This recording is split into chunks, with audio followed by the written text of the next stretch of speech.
Sabrina Moxie, and I'm here at Snap Fitness in South Pasadena, California.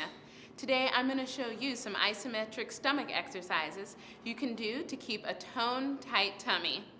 Here with me is Tina, who's also a trainer at Snap Fitness, and she's going to help us out with some form cues. So I'm going to have Tina come down onto the mat, and the first exercise that we're going to do is called a bent knee V-up. So you're going to come down into a lying position, and the goal of this exercise is to bring the knees to the chest. So you're going to bring the knees to the chest, really tucking and holding the stomach when you arch. So bringing the belly button to spine and hold for 10 to 15 seconds at a time. Keep breathing and release your core when you're done.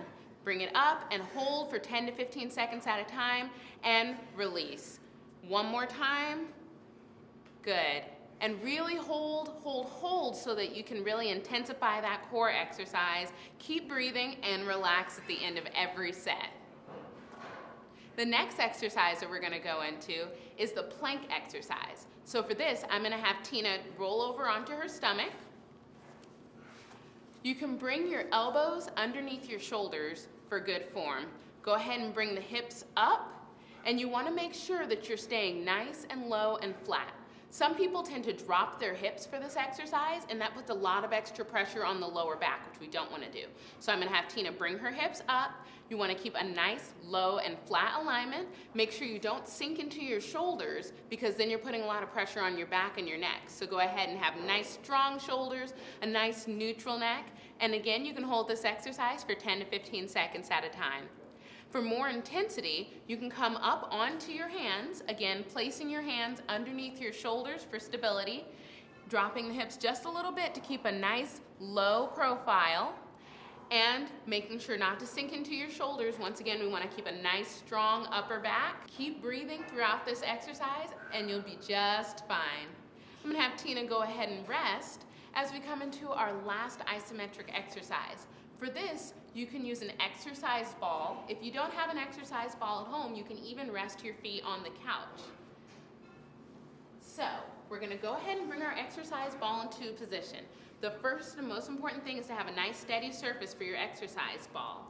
You're going to go ahead and place your feet on the ball and establish your stability and comfort in this position before you go on and start moving. I'm going to have Tina go ahead and lay back. Place your hands next to your hips, pull your belly button towards your spine, and lift up your hips into a bridge. So this is an exercise ball bridge. It's somewhat of a backwards plank. You're going to hold this exercise for 10 to 15 seconds at a time.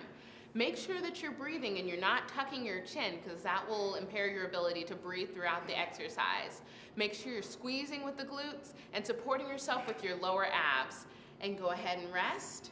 Again, this exercise can be done for 10 to 15 seconds at a time, maybe 3 to 5 sets, just getting started. I'm going to have you bring your hips up one more time. Just make sure to breathe throughout the exercise, and you'll be getting a wonderful workout that's going to help keep your tummy nice and toned and flat. Go ahead and rest, Tina. You've done a fantastic job. For more tips on fitness and exercise, check out www.bodylingo.org or come see us here at Snap Fitness in South Pasadena, California. Thanks for watching.